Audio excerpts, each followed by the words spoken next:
Programa O Terceiro Milênio. Na Superdifusora, O Terceiro Milênio. Uma nova era para novos rumos da humanidade.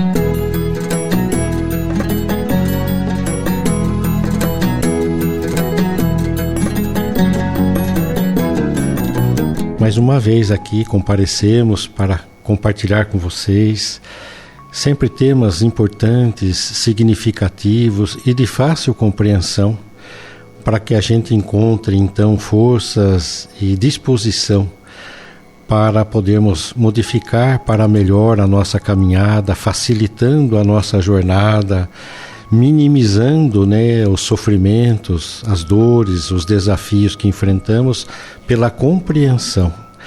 E essa é a proposta da doutrina espírita, que sendo o Consolador prometido por Jesus, que viria para ficar conosco até o fim dos tempos, os tempos que nós vivenciamos e que mudarão, é mais uma mudança de era, de entendimento, e não final de tempo, final de mundo, É importante que a gente sempre relembre disso. E o tema de hoje é um desses temas que, na verdade, faz parte do nosso contexto quase que diário, porque nós vamos falar de culpa e auto-perdão. E muitas vezes nem conseguimos compreender como é que nós próprios podemos nos perdoar, porque também muitas vezes nós nem nos julgamos culpados, achamos sempre que o outro é culpado, e que às vezes eu só revidei, que eu só descontei aquilo que me foi feito, não entendendo como uma culpa, mas que no fundo depois nós vamos perceber há consequências sim, e principalmente de natureza emocional nós trazemos algumas marcas. Mas também não estou sozinho aqui para fazer o programa, Hoje estamos aqui com a nossa professora, querida amiga, Agora você é professora, por isso que eu fiz questão da Ana Laura, para podermos participar e trabalhar juntos com vocês este tema, Da mesma maneira que você vai procurar um entendimento, nós também nos estudamos para procurar aquilo que fique coerente com o que a doutrina espírita nos apresenta, de maneira muito compreensível e que nós não devemos dificultar. Então, o tema de hoje, culpa e auto-perdão. A gente vai começar conversando, agora somos conversa a dois, Ana? Então nós vamos bater um papo nós dois sobre isso daí. E a primeira questão que eu pensei, porque eu que fiz o roteiro, é como é que a doutrina espírita entende essa condição do pecado, as consequências do pecado, tais como os castigos divinos, os castigos inclusive de maneira eterna, sempre foi nos apresentado dessa maneira. Quer dizer, entender que o pecado é um erro, a gente já consegue administrar. Mas existem essas outras questões que é importante que a gente esclareça a si mesmo, para que a gente perceba que nós temos condições de reverter qualquer situação que se apresente. Então, bom dia, Aninha, feliz por estar com você aqui também. Bom dia, Ivan, bom dia aos nossos ouvintes que migraram conosco de domingo para sábado, bom dia os novos que estão chegando. Esqueci de cumprimentar o Ednei também, o Ednei, que está na parte técnica, e você querendo ligar, pode ligar, sendo possível ele colocará você no ar, e se você desejar nós atenderemos você fora do ar também, tá? E hoje, com esse tema realmente tão importante, a gente precisa começar o programa falando dessa questão de pecado e de castigo, Ivan? Porque a ideia de pecado e de castigo tem permeado as religiões desde sempre. Desde sempre. Então parece que religião, quando a gente fala em religião, já vem em consequência a ideia do pecado e do castigo divino. E, no entanto, a gente precisa parar para pensar um pouco sobre isso. Jesus, quando ele veio nos apresentar a Boa Nova, ele nos apresentou Deus como o Pai amoroso, o Pai justo, contrapondo a ideia daquele Deus colérico, que se irritava, que se ofendia e que se vingava na forma de castigo. Então o pecado, ele vem sendo entendido como uma ofensa a Deus. E ele revidaria com o castigo. muitas vezes até o castigo eterno.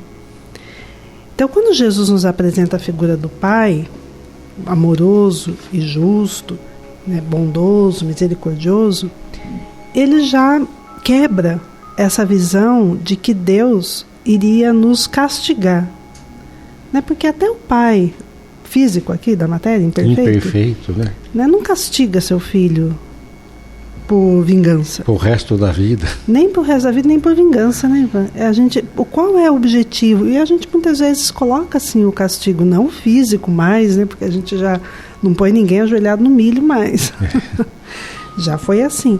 Hoje a gente tem outras formas, entende outras formas de castigo, tira aquilo que a criança mais gosta, né? Momentaneamente, a gente tira as atividades. E isso para que ela repense, então, né? Mas tem um objetivo, não é para vingança, né? É para que ela possa entender que a sua atitude não foi de acordo com o certo, né? Então ela repensa e pode se corrigir. Então, quando quando Jesus apresentou Deus dessa forma, para nós que somos cristãos, né? Ou seja, o cristão é aquele que aceita Cristo como o orientador, né? O guia, o modelo, não é? O nosso mestre. Então a gente já deveria repensar essa questão de que Deus nos castiga, né? Porque Deus nos ama. Aí a doutrina espírita, que surge no contexto da fé raciocinada, mas seguindo Cristo. Então o que a gente faz, né? A gente explora o Evangelho, claro, né? O Evangelho é a nossa base, mas com a fé raciocinada, tentando compreender além, né, do que há 2000 anos era possível. E aí admite Deus como a inteligência suprema, criador de todas as coisas. Deus é o ser infinitamente bom, justo. Ele não é nem um ser, na verdade, porque ele não tem nenhuma característica humana. Então Deus não tem a forma humana, Deus não tem as paixões humanas, porque ele é perfeito. Deus não se ofende, portanto, né? Porque ele compreende na sua perfeição, no seu amor. Deus é justiça soberana, Deus é misericórdia. Então o pecado, para a doutrina espírita, continua sendo erro, mas não é um erro que vai ser punido. Na verdade, é uma ação equivocada. E quando a gente fala isso, a gente fala assim, tá, mas em relação a quê? Né? O erro em relação a quê? As leis divinas. As leis divinas que são, como Deus, imutáveis, eternas, perfeitas, e que abraçam, né, regem todo o universo. Não é só minha vida, sua vida, né, aqui pequeno. Este planeta Terra. É todo o universo, né? Então, o que é o pecado? Vamos rever a palavra pecado. Inclusive, a palavra pecado significa, Ivan, errar o alvo. É isso que significa a palavra, né? Não é aquela coisa da ofensa a Deus, mas é que a gente está errando o alvo, a gente está saindo da linha estabelecida pela lei divina que vai nos levar à perfeição. Então, por que Deus nos criou? Deus nos criou para sermos perfeitos.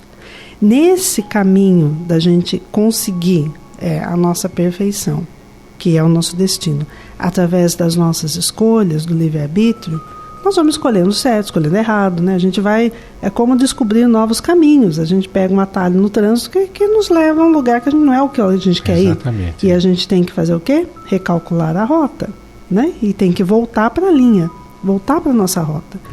O erro é exatamente isso. Quando a gente tem atitudes que são nossas, são escolhas sempre, que estão em desalinho com a lei divina, que diz o que a lei divina? Diz a respeito do bem, do belo, da harmonia, da paz. Isso, em resumo, a lei divina é isso. Não só nossa, mas na coletividade, em todo cantinho do universo. Quando a gente se afasta do bem, do belo, da harmonia e da paz, a gente está errando o alvo, a gente está saindo da rota. E isso é o erro. Aí o que acontece? O que a gente tem com isso? Qual a consequência disso? É o mal-estar, é o conflito, é o sofrimento. mas com um propósito, para que a gente a chegada no volte caminho também, no né? caminho. Exatamente. E quando a gente tem escolhas acertadas, que a gente fica no caminho do bem, né, no caminho da lei divina, o que a gente sente? Paz, bem-estar, felicidade. Então, isso vai norteando as nossas escolhas. Então, a doutrina espírita, resumindo, fala o quê?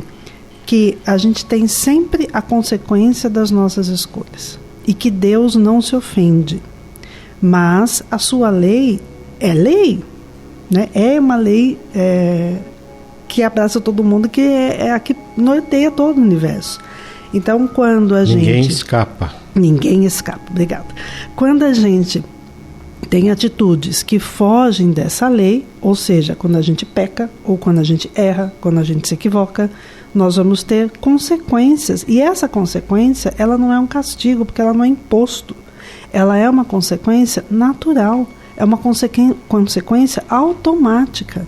Então, a gente tem errou, saiu da linha, automaticamente a gente tem um sinal que nos mostra que a gente saiu da linha, que é o conflito, que é o sofrimento, que enfim, o que a gente antigamente chamava de castigo. Então, a gente entende hoje que é uma consequência com um objetivo, para que a gente volte para a linha certa, que a gente volte para a lei divina. E a consequência também não é só do mal, não é só do erro. Né? Quando a gente acerta, a gente tem uma consequência automática e natural de felicidade, nos sinalizando que estamos no caminho correto. Permaneça assim. Exatamente. Isso sim é justiça. Então, o castigo, na verdade, ele seria a reabilitação nossa, né? Ele seria a nossa redenção. É muito diferente daquele... É uma proposta educativa, na verdade, sempre, né? Então, e como você lembrou, né? Quando Jesus trouxe essa visão, faz até com que nós não pudéssemos mais acreditar que Deus também teria criado uma região aonde nos colocaria quando errássemos uma única vez, né? Porque sempre foi colocado para a gente, né? O pecado era essa característica. Você errou, por isso que saiu o ditado daqueles que eram pessoas mais malvadas, odientas, revoltadas, que ele achava que já que ele tinha tirado a vida de uma pessoa, tanto faz ser uma ou 100, ele já estaria condenado na primeira. Então, para ele mudar, ele já não teria interesse em mudar, porque ele sabe que a condenação já estava estabelecida, praticamente definida, o destino dele para sempre, né?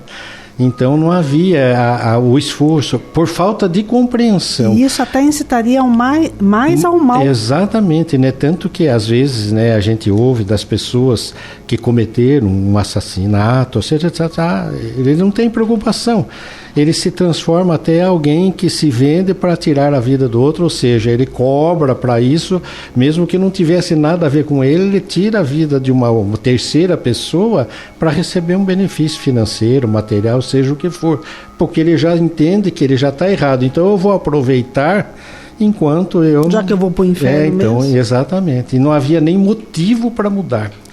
E essa visão, né, que nem você relembrou de Jesus ter trazido a figura, né, de um Pai Criador soberanamente justo e bom.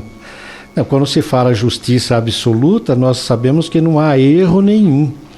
E a doutrina espírita, né, então, ela não permite que a gente possa alegar desconhecer a lei de Deus, que nem você falou, alguns tópicos, né? Mas Jesus resumiu muito mais, né, ainda para a gente, quando ele diz que, na verdade, todas as leis e os profetas estariam resumidos em 2 mandamentos. O primeiro, que seria amar a Deus sobre todas as coisas, tal, entendendo ele como alguém que, alguém não no sentido de pessoa, mas algo que cuida de todos nós da mesma maneira, não há privilégio, também não há castigo, né? Porque se ele é bom, ele não pode castigar. Se ele é justo, ele não pode castigar também indevidamente, porque normalmente a gente também, quando algo ruim acontece em resposta à nossa atitude, nós achamos que nós não merecíamos isso.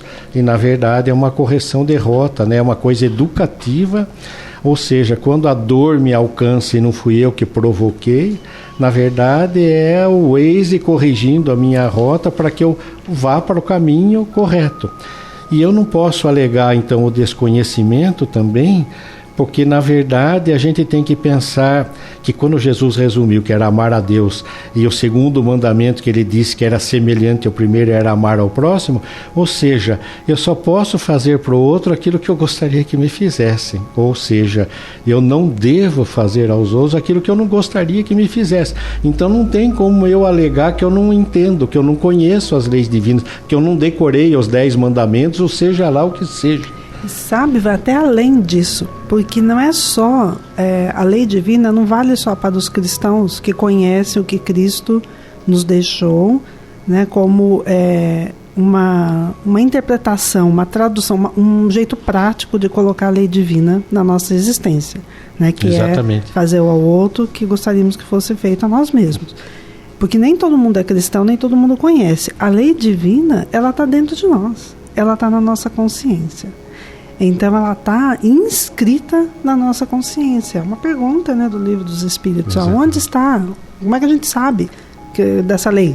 Onde é que está essa lei? Onde está escrito, né? E os Espíritos nos respondem. Ela está inscrita na consciência. Todo mundo sabe. É a nossa parte. Eu costumo dizer que a nossa essa parte da nossa consciência que está inscrita à lei divina faz parte da centelha divina. Faz parte da porção divina em nós. Porque todos os filhos de Deus, e nós estamos falando de tudo que existe, né, de todos os espíritos que foram criados por Deus, eles têm a marca do Criador. E qual é essa marca de Deus em nós? É a centelha divina. É um ponto de luz dentro de nós para que possamos fazer expandir isso. Né? Porque ele não iria criar sem o GPS. É o GPS. Ele faz parte da gente, querendo ou não. Não importa se a gente aceita ou não, se a gente é cristão ou não, todo mundo tem o GPS do bem. É a referência. Que é a centelha divina. E essa lei divina faz parte disso. Então a gente sabe, né, disso. Quando Jesus nos ensinou um mandamento maior, resumiu a lei dos profetas antiga, né, para quem já acreditava num Deus único e que tinha, né, a questão dos 10 mandamentos, ele nos traz um manual de interpretação daquilo que já está em nós. Porque a gente sabe muito bem qual é o bem que a gente quer para nós. Né? Exatamente. O que eu quero para mim, eu sei. Eu exijo às vezes. E como é que a né? gente sabe? E eu às vezes não perdoo a pessoa por causa de ter feito algo que não era o que eu queria. Então, o lógico é saber que aquela pessoa também não gostaria que eu fizesse isso a ela, né? Então, não há como nós alegarmos, né, que eu não entendi, eu não imaginei que não devia fazer isso para o outro. Eu não imaginei que eu podia, né, que eu não podia fazer isso. E isso está, inclusive, além da crença em Deus. Porque a pessoa, mesmo não acreditando em Deus, ela tem a centelha divina do mesmo jeito. Exatamente. E ela sabe muito bem qual é, na consciência dela, o que é o bem e o que é o mal. Então, o problema nosso, então, não é desconhecer, é passar a viver conforme o que você gostaria que te fizessem. Né? É esse o despertar, é o que o Waze divino faz com a gente. Ele quer que a gente acorde a consciência para entender que eu não posso continuar agindo, né, com os outros diferentemente daquilo que eu quero que eles façam para mim. Mas o outro não merece. Não é problema meu, é problema do outro. Então vai ficando cada vez mais simples de entender e mais difícil, às vezes, de viver. Por causa do nosso estágio espiritual, que ainda é aquele que quer pagar olho por olho, dente por dente, que já é da velha lei ainda, depois da vinda de Jesus. Isso se modificou, porque ele trouxe a lei do amor. Ele disse que era importante a gente ser, né, benevolente para com todos. O todos é o problema. Né? O todos é todos, não é exceção, não existe exceção. O ser benevolente até que hoje em dia não é tão difícil, o problema é o todos, né? Então, o problema é quando a gente fica ser benevolente só para aquilo com que a gente tem interesse. Eu vou agradar bastante essa pessoa porque eu vou pedir um aumento para o meu patrão. Enfim, a gente tem segundas intenções. E a doutrina espírita é clara nisso, né? Que é para a lei divina o que vale a minha primeira intenção. E segundas intenções são sempre ligadas à matéria, né? benefícios financeiros. É a superficialidade, né? Exatamente. Então não é disso que a gente trata, né? A gente está falando do ser espiritual. Né? Exatamente. E é por isso que quando a gente falou que Deus não poderia ter criado um lugar para o castigo, é porque é na própria consciência que isso se estabelece, né? Por isso que quando a gente começa a falar de culpa e auto-perdão, tem tudo a ver com isso, né? Sim. Não é Deus que me julga, não há um tribunal divino, não há ninguém anotando e nem precisa. Porque eu sei o que eu fiz, assim como eu procuro saber o que os outros fazem. O de mim não tem como eu esconder. Eu posso esconder dos outros, mas não escondo de mim mesmo. Então é importante, né, que a gente comece a pensar então, em tudo que a gente está colocando aqui para você, querido ouvinte, ele tem valor muito grande para nós que estamos aqui da mesma maneira. Nós estamos compartilhando com você um momento da nossa intimidade, né? Com um tema desse, a gente está falando muito um pouco da nossa intimidade, exatamente, né? Então não podemos negar, né, o desconhecimento da lei de Deus. E quando você falou gravado na nossa consciência, a gente lembra que na verdade gravado está. O problema é eu aplicar isso que está gravado, quer dizer, eu sei, mas às vezes eu evito, né, porque eu vou me humilhar. Até por um mecanismo de fuga, às vezes a gente não acessa. O arquivo está lá. Está lá. Mas a gente vai jogando ele pro inconsciente. Pra gente o lixo, não vai pôr na lixeira. Só que você não apaga essa lixeira, né? Mas então tá a gente lá. vai dizer, não, eu não vou fazer isso. Então por isso que às vezes o pensamento do revide, às vezes o pensamento.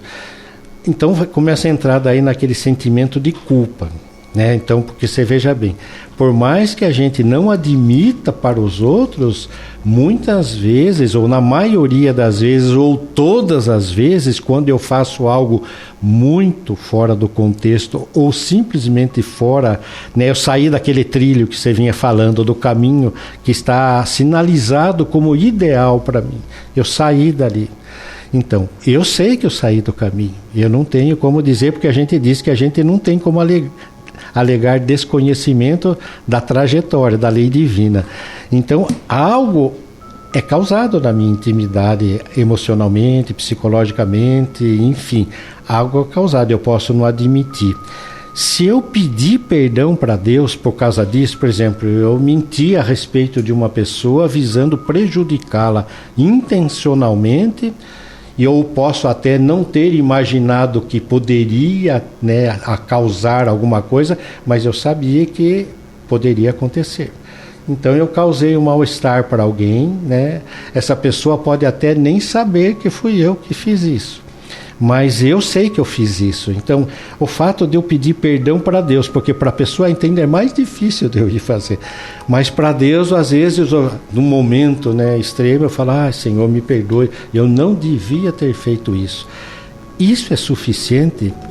Você acha que Deus nos perdoa e por acaso, então eu fico livre, né? Eu não preciso reparar aquela situação? Ou o Waze vai...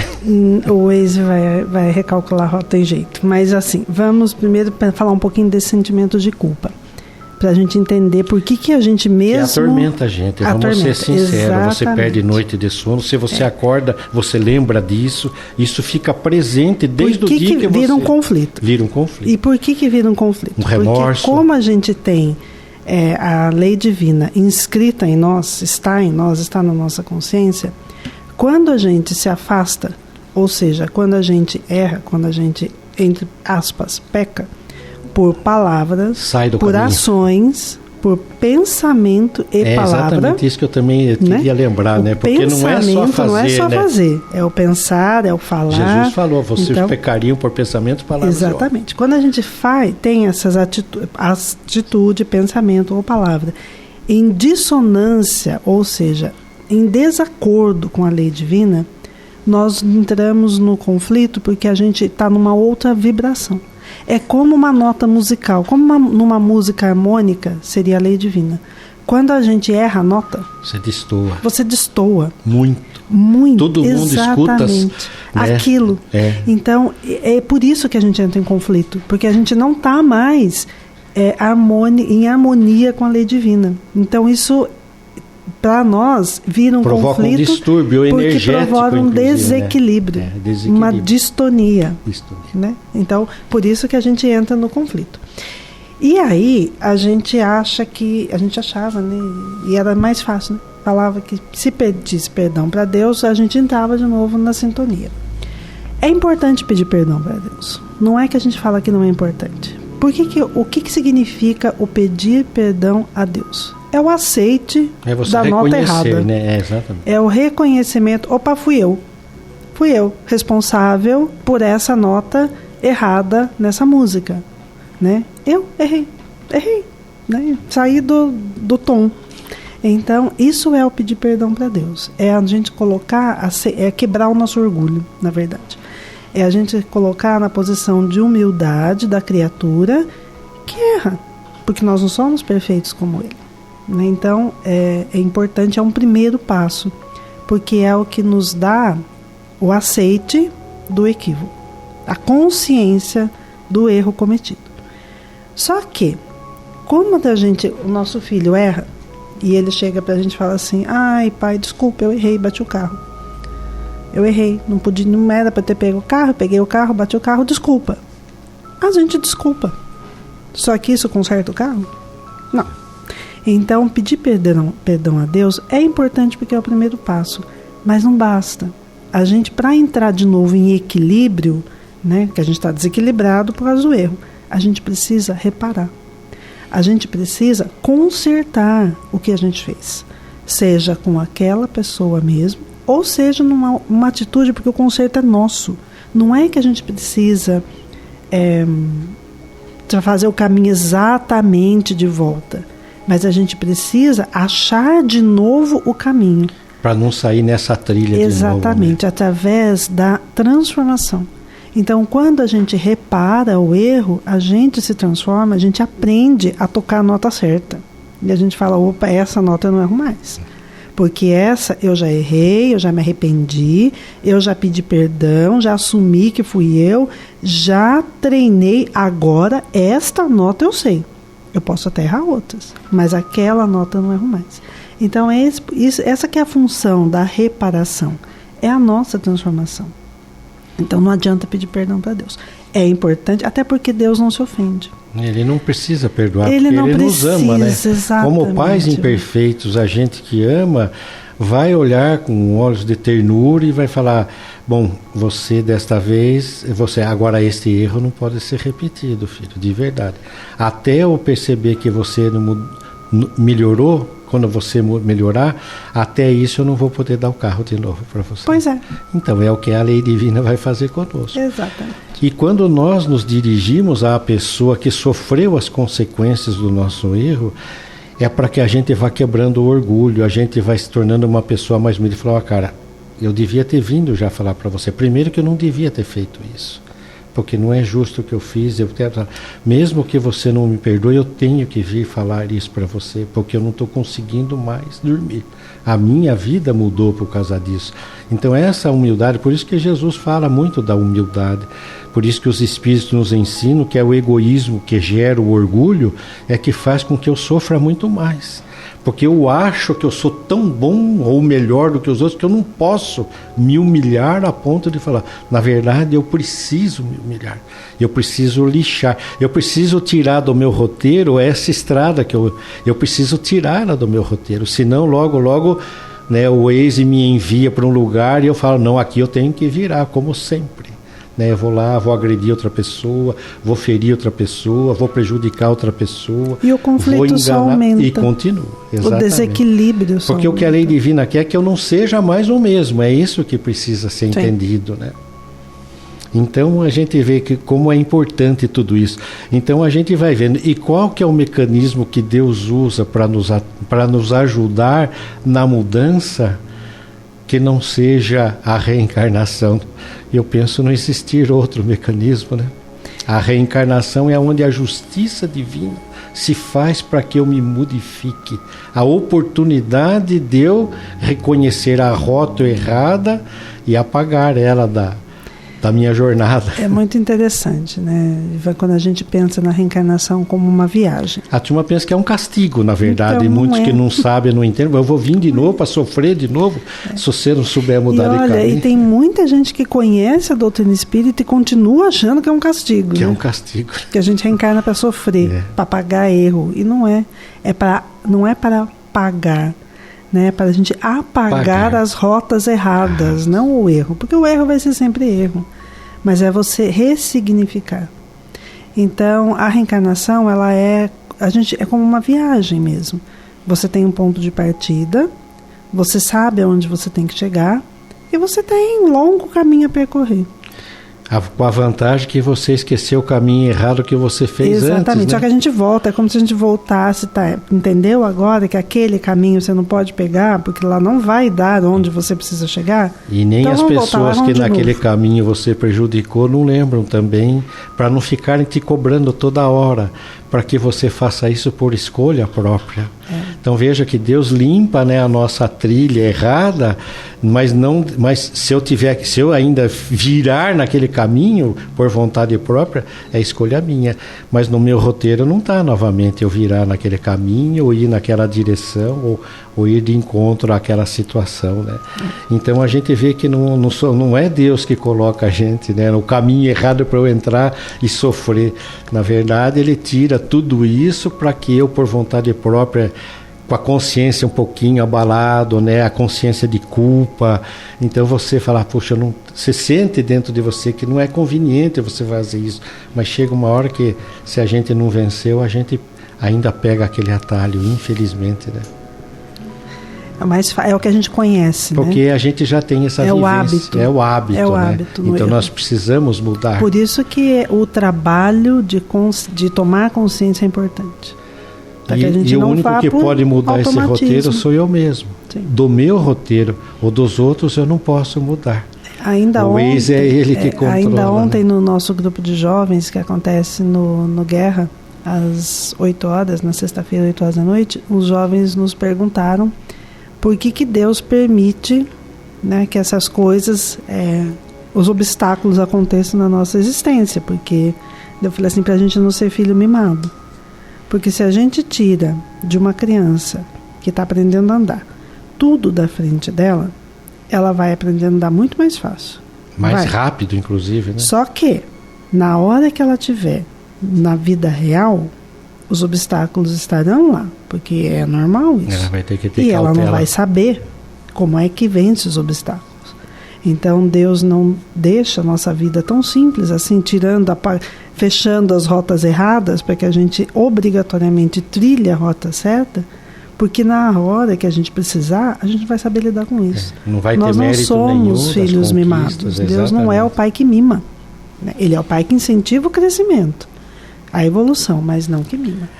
Então acho que é uma coisa que é importante a gente falar também, Ana, é que, por exemplo, quando eu vou vestir um corpo novo, a gente fala muito, né? Os nossos ouvintes estão habituados a nos ouvirem falar da reencarnação. Então, a gente não lembra exatamente para facilitar, que foi o que a gente falou, né? A lei divina, ela não deixa gravado em mim insistentemente o caminho errado que eu fiz, exatamente para que aqueles que eu encontrei e prejudiquei também não lembrem. Então ele tira isso. Mas existe em mim o sentimento, né, do mal-estar que eu causei, né, o remorso que eu tive que não foi corrigido. Eu ainda trago ele, né? Embora seja um corpo, mas a nossa vida como seres espirituais é uma só, né? Tanto que as pessoas questionam que na Bíblia diz que a vida do espírito é uma só, e isso é um fato. Nunca nós dissemos o contrário, a doutrina espírita não fala o contrário. Ele fala que é uma vida do espírito desde a criação, mas nós temos várias experiências no cenário físico, então são vários corpos físicos que são instrumentos divinos que eu venho para uma jornada temporal. Então não é que é uma vida, né? É uma vida só e muitas experiências, na verdade, né?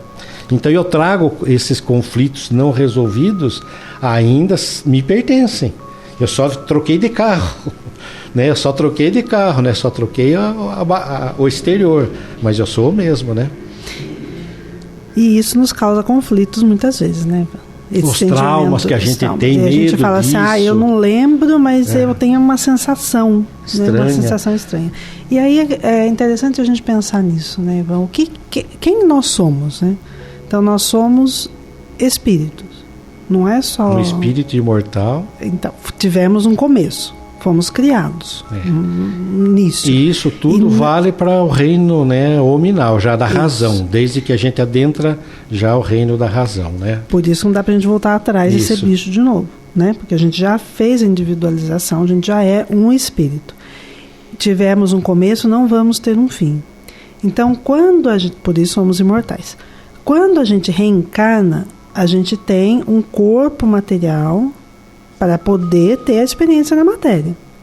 E é importante a gente distinguir o que nós hoje, como seres aqui reencarnados, o que é do corpo e o que é do espírito. Então, por exemplo, as sensações são só do corpo, né? Sensações físicas. Então, aquilo que a saciedade pela comida, ou a mente entorpecida pelo uso de álcool, droga, tudo que isso é sensação física, isso é do corpo. Mas afeta o espírito. Afeta, e o que é do espírito? O sentimento e as emoções, os pensamentos, a vontade, a mente, a psique. A mente somos nós, na verdade, espiritualmente. A consciência, tudo isso é do espírito. É do espírito. Então, quando o corpo morre, o que morre? Só a parte material das sensações. O que fica? Tudo. Todo o resto. Tudo que a gente viveu, tudo que as nossas memórias gravadas no espírito, a consequência das nossas escolhas guiadas pelas sensações estão gravadas no espírito. A nossa inteligência é do espírito, então tudo que a gente aprende, a gente não perde com a morte. O aprendizado, tudo isso permanece exatamente igual. A nossa consciência permanece. Por isso que Jesus pedia para a gente adquirir tesouros, né? Que os ladrões não roubam, que é da parte material. Que a traça não róia e a ferrugem não corrói. Ou seja, são os valores da alma, do ser espírito que é imortal. São as sensações mais elevadas, os sentimentos mais elevados, o desejo mais correto. É isso que prevalece depois. E se a gente não fez isso, prevalece a culpa porque a gente não fez isso. Né? Porque a gente tomou atitudes equivocadas. Isso também permanece. Aí os traumas, Então não adianta a gente querer acabar com a vida física para a gente se ver livre da culpa e do remorso, do arrependimento, porque isso é do espírito, isso permanece com a gente. Acompanha, exatamente. E aí, diante da nossa... se a gente cometeu algum equívoco, ou seja, um pecado, que a gente está falando nesses termos, diante da nossa consciência, nós temos 3 possibilidades. O ser humano tem, a gente faz isso constantemente. Primeiro, o mais básico, a gente ignora o erro. A gente faz de conta que a gente não errou, né? A gente fica se justificando. Finge não, mas morto. Eu fiz isso, por isso. A gente finge sempre, de morto. Como a gente diz, né? Só na fala, né? Eu finjo de morto, não sou eu. Ou seja, a gente nem toma consciência do equívoco, do erro que a gente fez. Né? A gente continua com a consciência adormecida. A gente não deixa ela acordar. A gente não toma consciência. Só que o erro está lá. Ele continua, ele foi marcado, ele foi gravado. Ele vai uma hora emergir na forma de arrependimento. E isso gera conflito. Eu posso não tomar consciência, mas eu sei que ele está lá causando um desequilíbrio em mim. Então eu venho, né, reencarno de novo completamente desequilibrado por conta do que eu fiz e que nem admito, mas está em mim. O fato de eu não admitir não muda a marca que ele deixou. A segunda possibilidade eu chamei de manutenção. Ou seja, a gente toma consciência, eu errei, eu sei que eu errei, eu estou enxergando, eu estou arrependida, mas vem a culpa. Porque como me arrependo, veio a culpa e eu não reparei. Eu fico patinando na culpa. Eu fico só com a minha culpa. Então eu não faço nada para mudar isso. Eu fico me lamentando, desequilíbrio do mesmo jeito. porque o erro continua lá, a eu nota às vezes errada. posso até contar para alguém, né? Por exemplo, E eu fico tentando me aliviar. aquilo, vivendo, eu fico com dó de mim, porque eu tenho culpa, eu fico lembrando que eu tenho pendências, mas eu não me mexo para que eu mude isso, para que eu faça, recalcule a rota, para que eu repare. Eu não faço a reparação, eu só fico no arrependimento, eu fico me nutrindo dessa culpa, e essa culpa é a culpa tormentosa. Essa é a que vai gerar as depressões de mim mesmo, né? profundas, que vai gerar as angústias, aquela tristeza, porque eu fico vivendo da culpa, sem proveito nenhum, só vivendo do desequilíbrio. Eu não presto, eu isso. Exatamente. Um vitimismo, na verdade. Um vitimismo. E a gente tem a terceira e a mais nobre das atitudes, é a resolução. É a mesma coisa. Eu tomei consciência do erro, eu me arrependi, eu tive a culpa, mas eu uso essa culpa de uma forma lúcida para fazer alguma coisa com isso. Eu resolvo, eu chego à resolução, eu reparo, eu tenho atitudes no bem, eu me transformo. Aí a culpa... Então a culpa nem sempre ela é ruim. A culpa, na verdade, ela é um despertador. É o despertador. Ela pode. Mas ela eu sempre dou aqueles 5 minutos de soneca, às vezes eu dou uma vida de soneca. Né? A culpa é a porta para a reparação. A gente só vai reparar porque a gente sente culpa. A gente se arrependeu e tem a culpa. Senão a gente não... Você acha que a gente ia se reparar se não precisasse? Eu posso falar assim, que se porventura eu tomo essa consciência, que nem você diz, despertou, e eu resolvo, tomo uma atitude de resolução para acabar com a minha culpa. Como é que eu acabo? É sabendo que eu não faço mais isso. E que eu consertei. E que consertei, vou resolver. Então, o carro está lá bem. Intacto. Então, eu fui lá e consertei o carro. Então, muitos dos desafios que a lei divina às vezes coloca na outra vida, porque eu não resolvi, como eu já resolvi, eu não preciso daquilo. Exatamente. Então, aí a gente já percebe que não é castigo nunca, na verdade é para corrigir. Sim. Se eu me corrijo antes, eu não tenho necessidade de responder fielmente aquilo que eu fiz. É o bem que apaga a multidão de pecados. Olha, foi Simão Pedro que falou, escutou de Jesus, então se veja bem. O bem apaga a multidão de pecados. A resolução acaba com a consequência do erro, porque você já cumpriu o que ele Então precisava. Eu achar que o outro não merece, eu tenho que tirar isso da minha vida, porque não é um problema Nós do vamos outro, ficar na culpa é um problema, meu problema é resolver. E aí, eu mereço, eu preciso resolver. A culpa, ela só será descida para o abismo do sofrimento, ou seja, ela só será miserenta, ela só será dolorida se eu quiser. Se eu não quiser me transformar e fazer alguma coisa de útil com essa culpa, eu vou ficar sofrendo com ela. Mas a decisão é minha. Eu quis assim.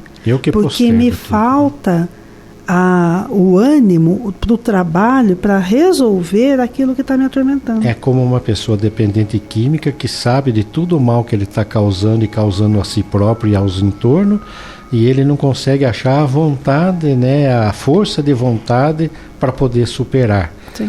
Mas com todos esses argumentos, né, assim como todos os argumentos que um dependente químico recebe de orientação, de socorro, de apoio, de amparo, de soerguimento, uma religião, a família, a esposa perdoa, o marido, enfim, todo mundo quer ajudar. A gente imagina Deus, que é o amor absoluto, o quanto que Ele quer nos favorecer para que eu não continue sendo o mesmo. E sabe, Ivan, na teoria é muito fácil pensar sobre isso e traçar, e é importante a gente pensar, porque é o jeito que a gente consegue fazendo, né? Primeiro a gente planeja. Tudo isso é fácil. Na vida real, na atitude, não é tão simples assim, mas é possível. E Jesus disse isso, porque o que ele falou para aquele paralítico quando ele curou o paralítico? Levanta-te, toma o teu catre e anda.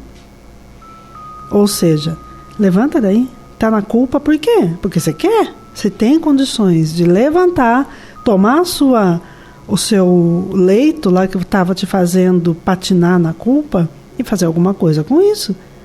Então anda para o progresso, anda para a evolução, vai resolver. Né? Então assim, é um convite ao nosso trabalho íntimo É fácil? Não é fácil, mas é possível. A gente precisa pensar nisso, né? Porque senão a gente fica assim, mas eu não consigo. Consegue. É possível você conseguir se você quiser. Só vai ser miserento se você quiser.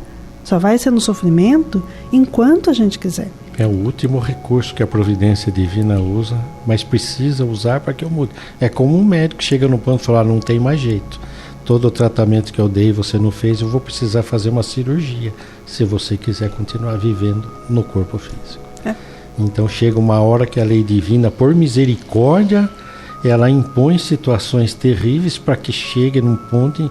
E outra, não é só que ele coloca a situação, ele ainda coloca pessoas do nosso lado para nos auxiliarem. Nós temos um espírito protetor que não desiste da gente nunca, além daqueles que, estando no cenário físico, também tentam nos ajudar por inspiração desse mesmo benfeitor.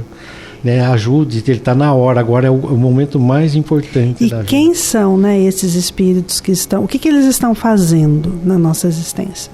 A vontade de Deus. Eles estão trabalhando pelo amor divino que nos auxilia. Para que eu supere, né, para que eu vença. É assim que Deus age na nossa vida, através dos espíritos bondosos. Fora do corpo e no corpo também, né, porque a gente encontra pessoas maravilhosas no corpo físico, né. Tem tanta coisa, né, ainda para falar, mas agora a gente já está chegando perto do nosso horário aí, temos mais um pouquinho de tempo, Aninha.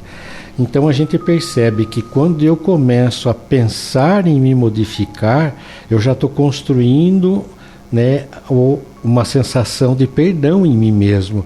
Eu só não consigo se eu não me perdoo, porque na verdade é eu que contribuo, porque eu acho que eu sou assim, eu nasci assim, síndrome de Gabriel, vou morrer assim, ninguém consegue me ajudar, mas não consegue porque eu não me permito, né? Na verdade eu não cedo à ternura.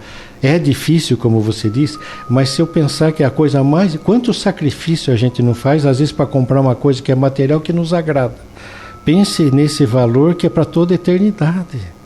Né, que o conflito de consciência, porque além de me trazer para uma outra vida cheia de traumas, de sensações psicológicas desarmonizadas, de tudo, eu ainda vivo no mundo espiritual atormentado com tudo isso, porque, como você lembrou, isso é do espírito. Eu deixando o corpo físico aqui, que nem a turma tem costume de dizer, descanse em paz. Só descansa em paz, e não descansa na verdade, mas só tem paz aquele que fez a maioria das coisas corretamente, e mesmo assim não vai descansar, porque ele foi correto trabalhando no bem, ele vai continuar trabalhando no bem, mas a gente só quer ser bom no céu, e esquecendo que é sendo bom aqui que eu vou construir um céu na minha intimidade. É uma consequência. O futuro é a consequência do presente. Exatamente, né? Então, no que consiste então o auto-perdão de verdade, né? Se nós poderíamos falar, ou como é que eu posso me perdoar? O auto-perdão, ele passa também por alguns passos, né? Então, primeira coisa é o que a gente tem dito muito do autoconhecimento, autodescobrimento, autoconsciência, o nome que a gente quiser dar. Mas é a gente olhar para a gente mesmo. Então, é a gente despertar a nossa consciência para as atitudes que temos feito e assumir a responsabilidade sobre elas. Porque enquanto a gente estiver se enganando e achando que a gente está no orgulho, fazendo certo, porque a nossa visão, porque eu sou assim, porque a minha vida foi difícil, porque dando desculpas para a gente parar com tudo e olhar o que realmente, o que me move a ter essas atitudes equivocadas, realmente eu errei. Então essa autoconsciência é o primeiro passo. Só que a gente faz isso não como carrasco, né, com o chicote na mão. A gente não pode ser carrasco, mas não pode ser hipócrita também. Exatamente. Né? Achar que está tudo bem, né? Com verdade, com lucidez, mas com amor. Então é a gente acolher o nosso íntimo, porque às vezes a gente é meio duro demais com a gente mesmo, né? A gente tem essa tendência. Então é acolher que a gente também erra. Nós não somos infalíveis. Nós somos falíveis. Nós erramos também. Não são só os outros que erram, né? Porque a gente olha só o erro do outro. A gente precisa olhar o nosso também e falar, não foi legal. Isso que eu fiz vai me trazer consequências, porque eu estou em conflito. Então a gente errar e quando errar, assumir essa... E não importa se o erro é pequeno ou é grande, né? A gente precisa acostumar com isso também. Isso não foi nada. Tem gente que usa aquele artifício, não, eu só falei a verdade, a carapuça serviu. Quer dizer, na verdade eu queria ferir a pessoa. Exatamente. E isso vai causando autoculpa, vai causando culpa, você vai ficando, você fala, nossa, eu falei daquele jeito. Mas, bom, a pessoa serviu, problema dela. É ela que aceitou, não fui eu. A gente tem que olhar com verdade, né? Com coragem e com buscando realmente a essência. Qual foi a minha intenção quando eu falei isso? De verdade, né? Ter esse olhar corajoso. E ter também a autoestima, né? A gente gostar da gente, porque é a base do mandamento de Cristo. Né? Quando Jesus amar ao próximo como a si mesmo, né? Então, como a si mesmo, é a base. Como é que a gente ama outra pessoa se a gente não se ama? Como é que a gente ama a Deus que a gente nem vê se a gente não se ama? Então, a gente tem essa